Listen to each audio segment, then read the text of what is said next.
자, 문 정권이 작년에 통계청장을 바꿨습니다. 통계청장을 하던 여성분은 울면서 떠났어요. 그래가지고 강신욱이라고 자신들이 이렇게 이 청와대에 필요한 통계를 개인적으로 생산해서 주던 사람을, 연구원에 있던 사람을 통계청장으로 앉혔습니다. 통계 전문가도 아니에요. 자, 그래서 이제 장하승입니까?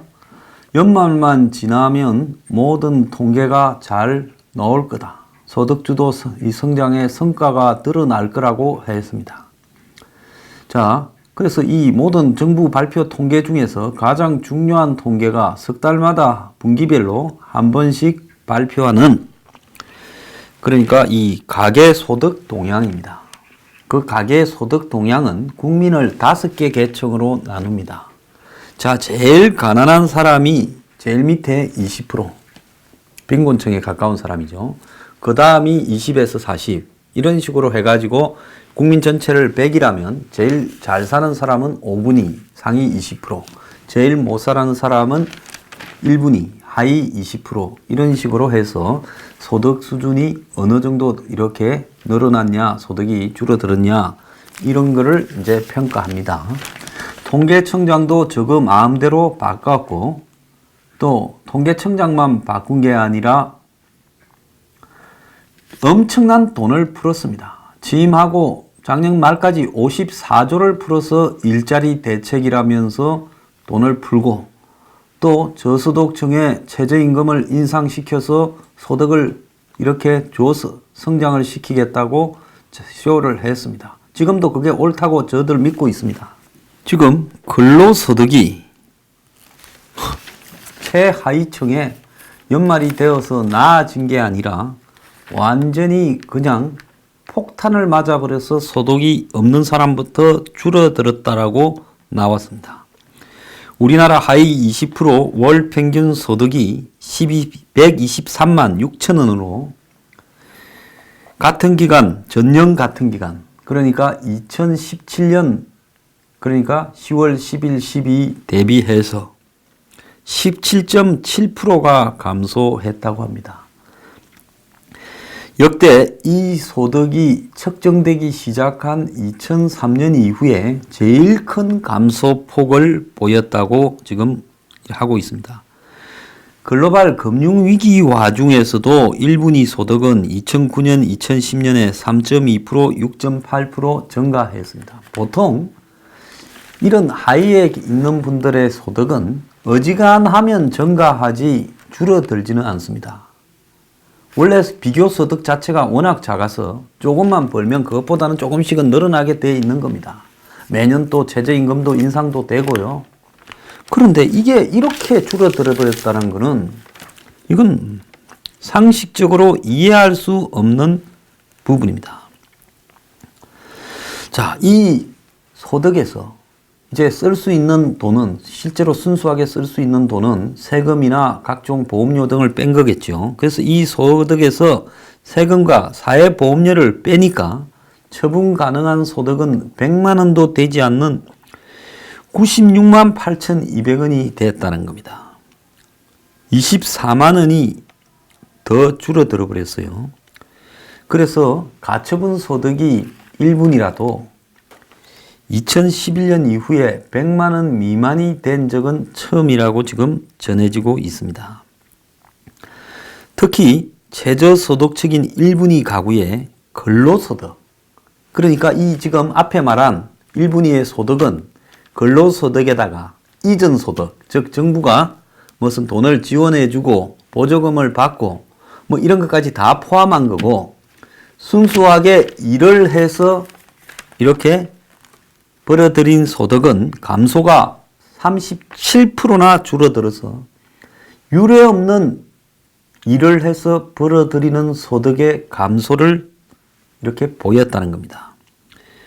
그러니까 작년에 급격한 최저임금 인상이 원래 시행의 목적인 어려운 최저임금을 받는 사람들의 삶을 개선시켜서 그들이 늘어난 소득으로 돈을 열심히 소비를 해서 경제가 성장한다라는 목적이었는데, 자, 1분위가 소득주도 성장의 타켓이죠. 2분위만 가도 최저임금 효과를 보는 사람이 줄어들고, 3분위 가면 또 별로 없고, 4분위에는 없고, 5분위에는 뭐 아예 흔적도 찾아볼 수 없는 거 아니겠습니까? 그래서 최저임금은 1분위를 겨냥한 정책이라고 봐야 되는 겁니다.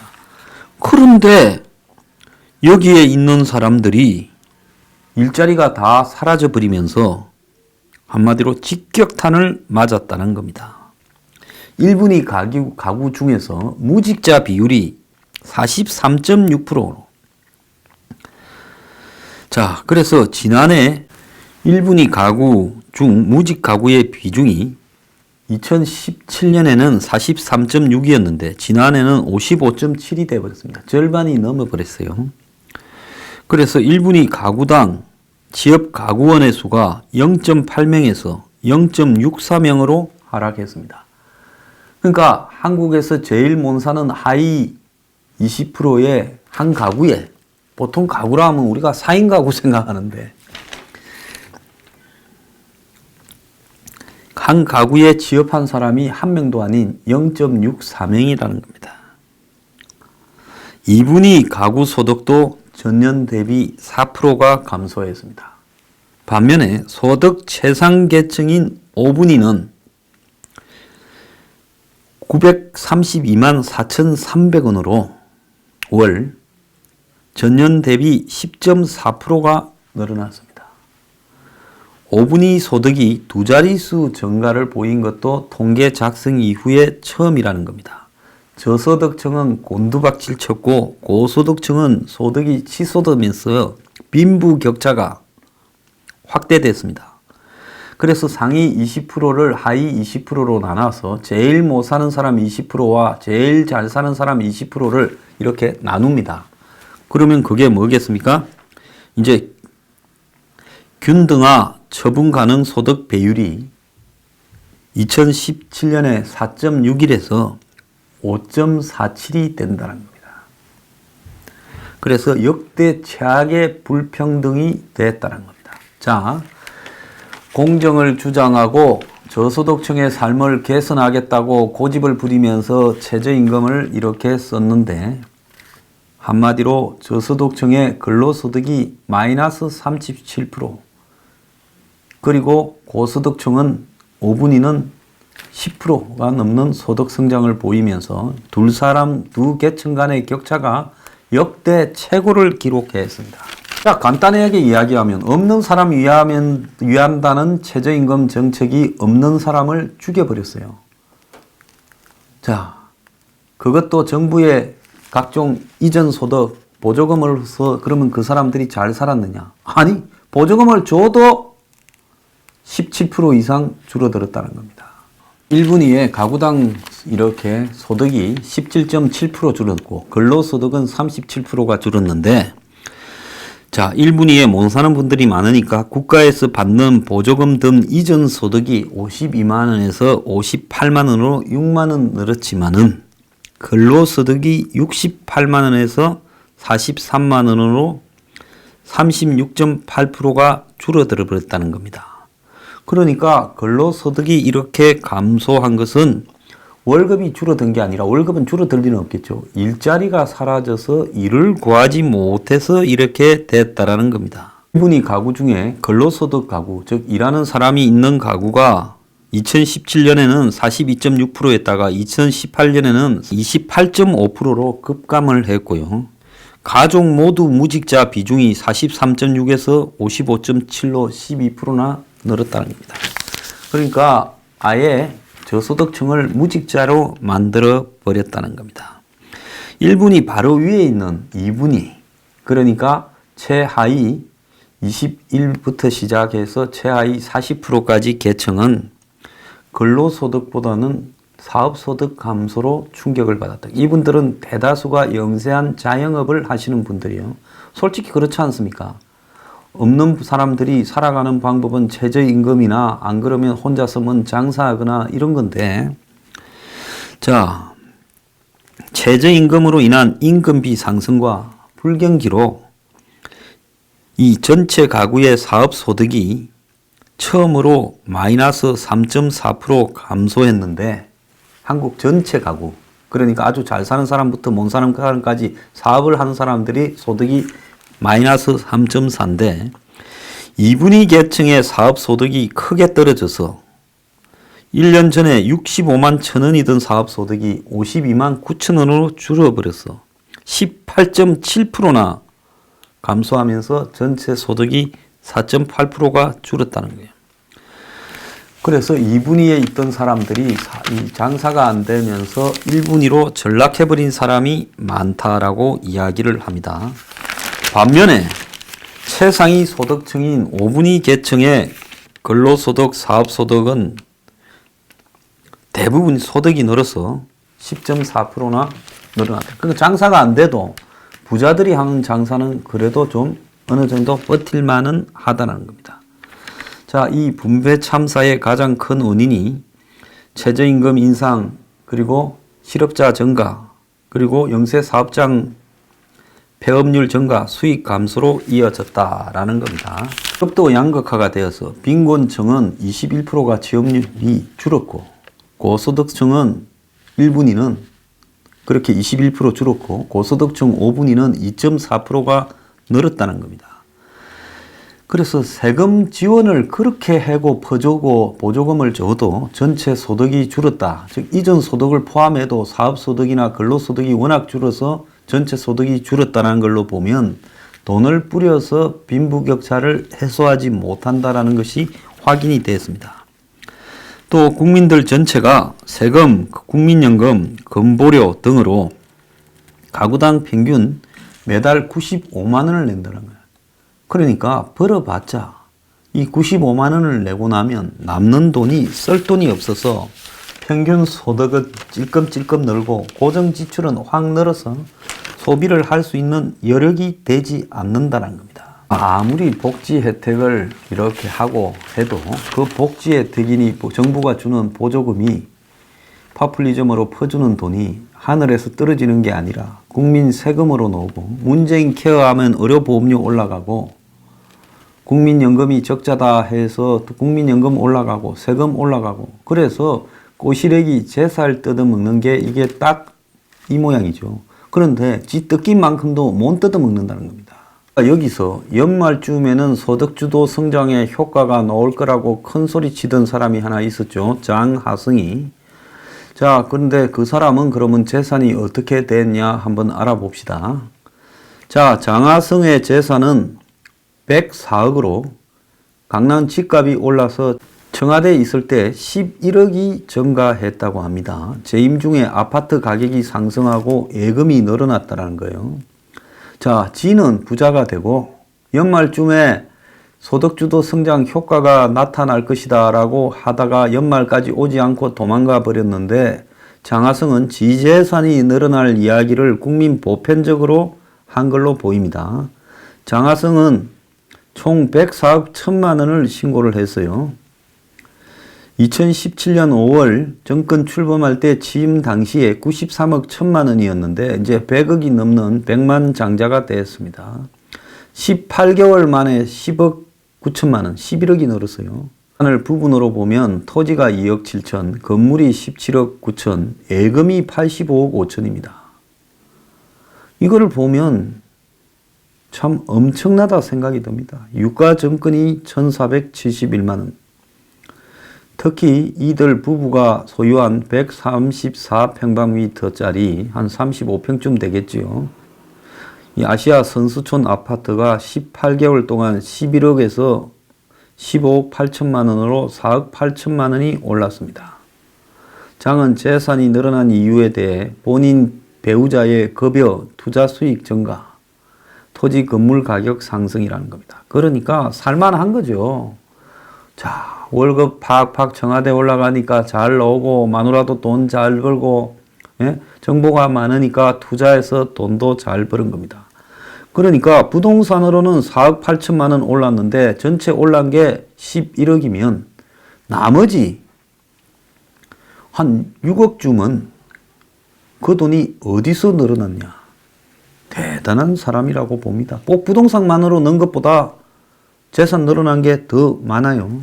자, 이렇게 거짓말이 입증이 됐어요. 이게 저는 정상적인 수치라고도 안 봅니다. 만약에 문 정권이 통계를 공정하게 내고 지 쫄병을 통계 조작 책임자를 거기 보내지 않았다면 제가 볼 때 이것보다도 훨씬 악화된 통계가 나왔을 겁니다. 그리고 문 정권이 다른 정권들처럼 정상적으로 막 이렇게 돈을 퍼서 집어주지 않았더라면 결과는 또 더 험악했을 거라고 봅니다. 별의 별짓을 다 해도 그 결과가 이렇게 나온 거예요. 며칠 전에 이 사람들이 소득 통계 22일 날 나오는 걸 앞두고 긴급하게 회의를 했다는 게 이렇게 지금 일이 드러날까봐 두려워서 또 어떻게 변명을 하지 하고 이렇게 회의를 했던 걸로 보입니다. 자, 뭔가 가깝다면 가까운 김종인, 김광두 두 사람이 문재인 경제를 이렇게 짚어봤다는 거예요. 소주성에 집착하는 잘못된 신념이다. 김종인 이야기입니다. 홍장표가 2012년에 소득주도 성장 세미나를 하면서 문재인에게 그 개념을 가르쳐 줬다. 김종인은 그때 좀 잘 알고 있을 거예요. 왜냐하면 나중에 민주당의 대표를 문재인의 간청으로 맡았으니까 그 집 사정에 대해서 잘 알지 않겠습니까? 문재인이 경제에 대해서 잘 모르니까 이 좌파 의제에 빠져든 거지. 내가 2016년 20대 총선을 앞두고 민주당에 영입돼 비대위를 이끌면서 소득주도 성장이란 말을 못 쓰게 했다. 경제학에도 없는 개념 아니냐. 지속적인 투자를 하지 않으면 소득이 생성되지 않게 돼 있다. 소득도 안 만들어지는데 무슨 소득주도 성장이냐 이렇게 말을 했다. 자, 김광두 대통령 본인의 철학과 의지가 강하다. 노동자들과 저소득층 등 소외된 그룹, 빈부격차에 시달리는 사람, 어려운 사람 이런 분들을 보고 해야 한다는 생각이 이념이 강해서 그렇다. 자, 사람이 이념이 잘못 박히면 이래 되는 겁니다. 누가 경제 마인드에 영향을 미치냐? 정부 밖에 훈수꾼이 있는 것 같다. 선거 캠프 출신 인사들이 좌지우지하고 있다.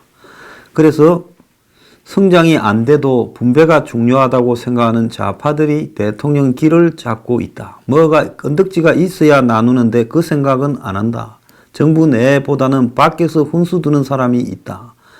국가 경제라는 거시 경제를 모르는 사람이 경제팀에 있고 장하성, 김현철, 김수현 이런 사람도 경영학자지 경제학자가 아니지 않느냐.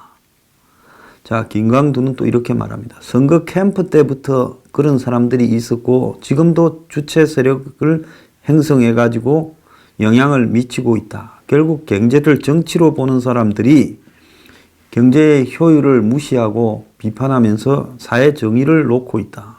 그래서 사회 정의 꼬라지가 잘 되고 있습니다. 그들은 국가 경제를 모른다. 재정, 금융, 환율에 대해서도 모른다. 그런데 대통령이라는 사람이 경제 정의의 우선순위를 두고 지 입맛에 맞는 사람들만 쓰고 있다. 자, 그러면 앞으로 경제 전망이 어떻게 되겠냐?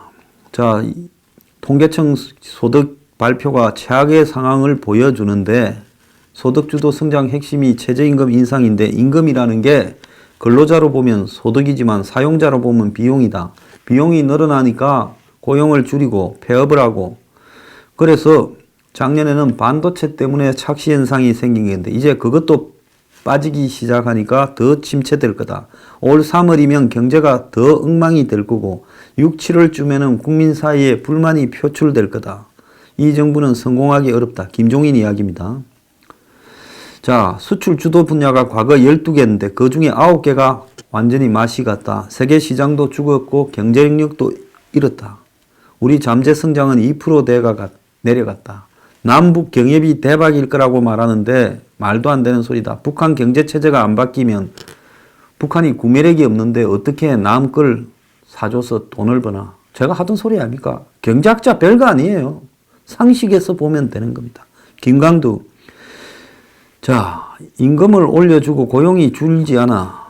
되는데 노동자 전체에 그래야 소득이 올라가는데 그렇게 안 된다. 우리나라 경제 잠재력도 낮아졌는데 최저임금을 올리노니 영세 중소기업과 상공인들이 아주 어렵게 됐고 대기업도 중소기업 납품 물품 가격이 경쟁력이 있어야 되는데 원가가 올라가니 국내 걸 안 쓰고 해외에서 사서 쓴다.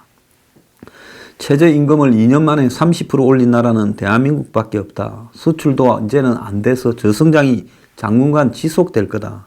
세계 교역 성장률이 5%인데 우리는 수출 증가가 과거에 7%고 2013년부터 3%인데 이제 경쟁력 있는 상품들이 줄어들어서 그렇게 이렇게 수출이 안 되는 거다. 내수 갖고 해보려 하는데 우리 내수와 수출이 연계 안 되면 한계가 있다. 올해 당장 위기가 폭발하리라고는 보지 않는다. 초과 세수가 있어서 재정으로 풀 거다. 이분도 잘 모르네요. 그거 돈 푸는 거 100조도 그거 아무것도 아닙니다. 문재인이 54조를 풀어도 흔적이 없지 않습니까?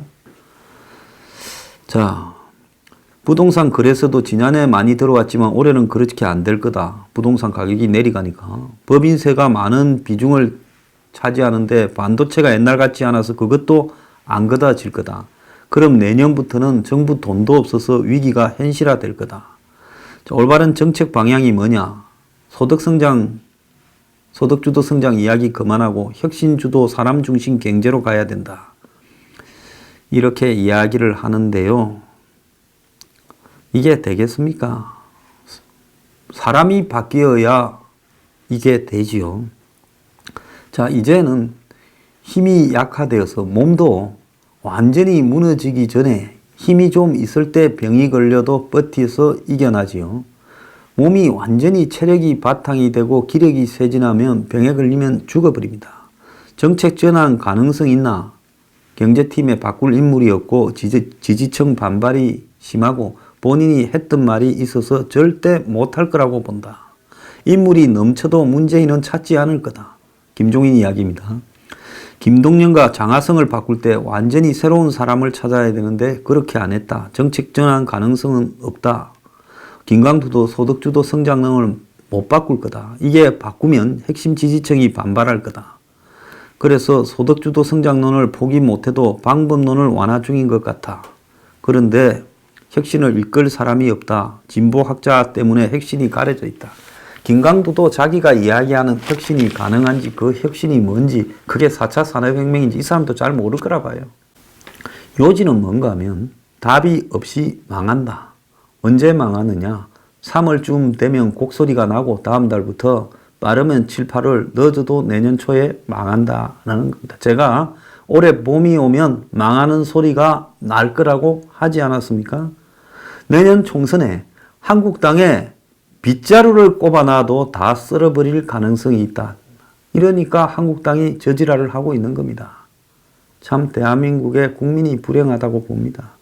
어쨌거나 중요한 것은 문재인 경제는 망했고 올 봄부터 완전히 망할 겁니다. 제가 그냥 봄이라고 한 게 아닙니다. 제가 작년부터 2019년 봄만 돼봐라 경제로 망할 거다 하지 않았습니까? 자, 경제로 망한다는 문 정권의 예측이 현실화되고 있습니다.